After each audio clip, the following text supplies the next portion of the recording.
Dalam sidang tertutup Hasyim Asyari bantah merayu anggota PPLN.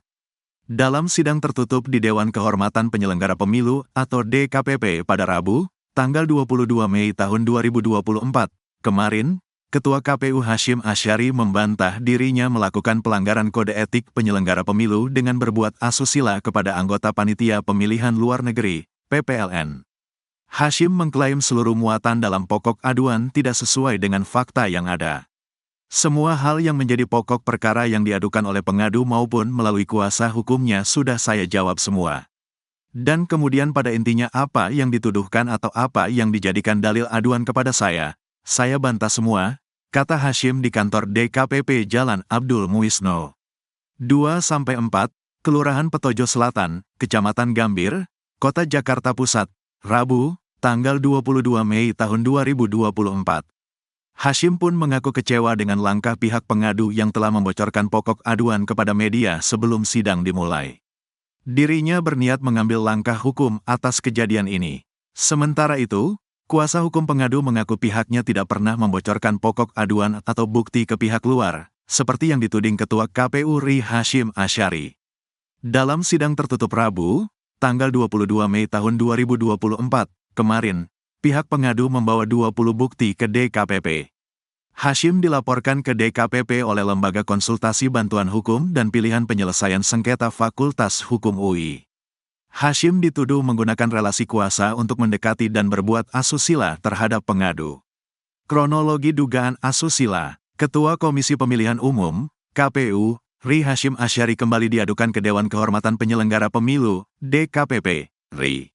Adapun pelaporan tersebut, yakni adanya dugaan tindakan asusila terhadap Panitia Penyelenggara Luar Negeri, PPLN.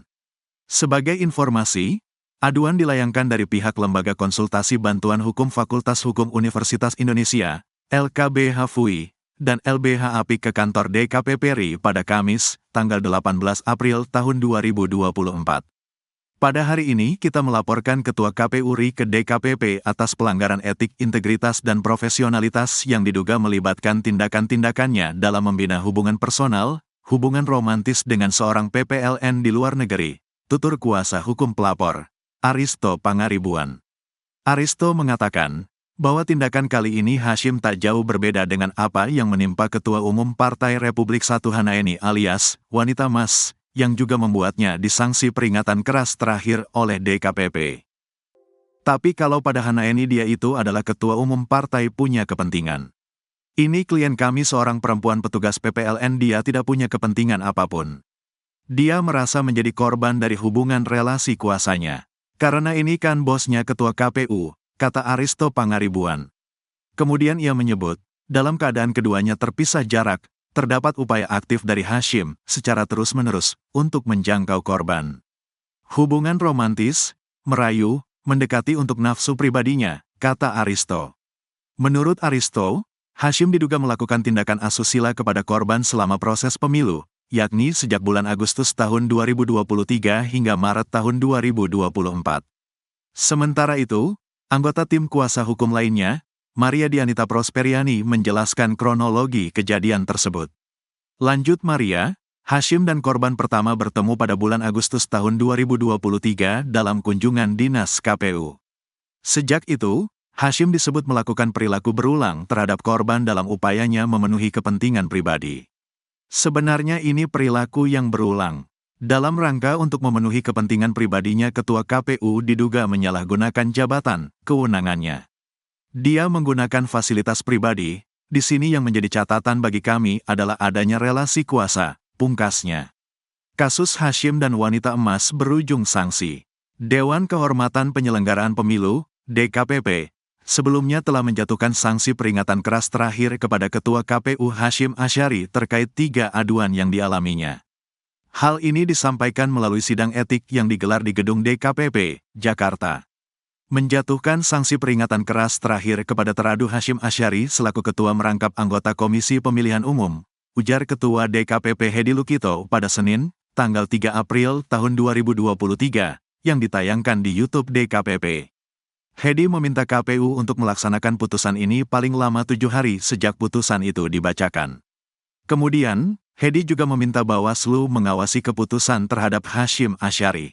Pada pembacaan putusan, Hasyim Asyari terbukti melanggar pasal 6 ayat 2 huruf B dan C dan ayat 3 huruf E junto pasal 7 ayat 1 junto pasal 8 ayat huruf A, B, G, H, J, dan L junto pasal 11 huruf D junto pasal 12 huruf A dan B junto pasal 14 huruf C junto pasal 15 junto pasal 16 huruf E junto pasal 19 huruf F Peraturan DKPP Nomor 2 Tahun 2017 tentang Kode Etik dan Pedoman Perilaku Penyelenggaraan Pemilihan Umum. Selain itu, Hasyim Asyari juga terbukti melakukan pelanggaran kode etik lantaran dianggap hubungannya dengan Ketua Umum Partai Republik I, Hana Eni atau wanita emas tidak wajar. Sehingga Hasyim Asyari melanggar pasal 6 ayat 3 huruf E dan F junto pasal 15 huruf A, D, dan G Peraturan DKPP tahun 2017 tentang Kode Etik dan Pedoman Perilaku Penyelenggara Pemilu.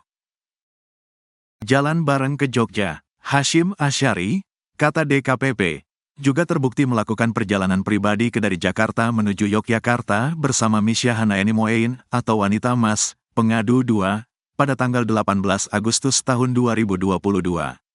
Menggunakan maskapai Citylink, tiket perjalanan ditanggung oleh wanita emas. Dikutip dari situs resmi DKPP, Hasyim Asyari dan wanita emas melakukan ziarah ke sejumlah tempat di Yogyakarta. Padahal pada tanggal 18 sampai 20 Agustus tahun 2022, Hasyim Asyari miliki agenda resmi selaku Ketua KPU RI, yakni menghadiri penandatangan MOU dengan 7 perguruan tinggi di Yogyakarta. Teradu mengakui telah melakukan perjalanan ziarah di luar kedinasan bersama pengadu 2 selaku Ketua Umum Partai Republik I yang sedang mengikuti proses pendaftaran partai politik peserta pemilu 2024, ungkap anggota Majelis I Dewa KD Wiyarsa Rakasandi saat membacakan pertimbangan putusan. Pertemuan tersebut berpotensi menimbulkan konflik kepentingan.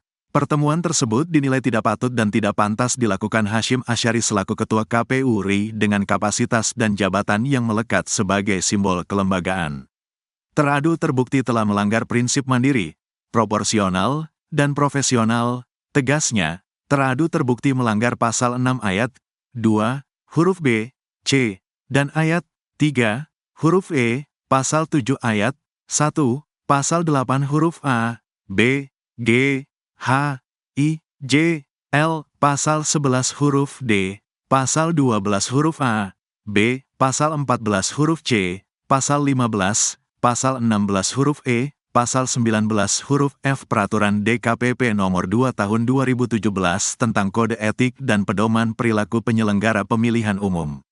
Selain itu, Hasyim terbukti memiliki kedekatan pribadi dengan Hanaeni. Kedua berkomunikasi secara intensif melalui WhatsApp berbagi kabar di luar kepentingan kepemiluan. Seperti percakapan dari teradu ke pengadu 2, bersama KPU, kita bahagia. Bersama Ketua KPU, saya bahagia. Percakapan dari teradu ke pengadu 2, udah jalan ini menujumu, kata anggota Majelis Ratna Dewi Petalolo.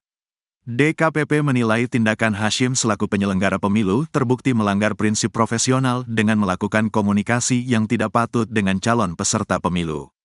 Hal itu mencoreng kehormatan lembaga penyelenggara pemilu.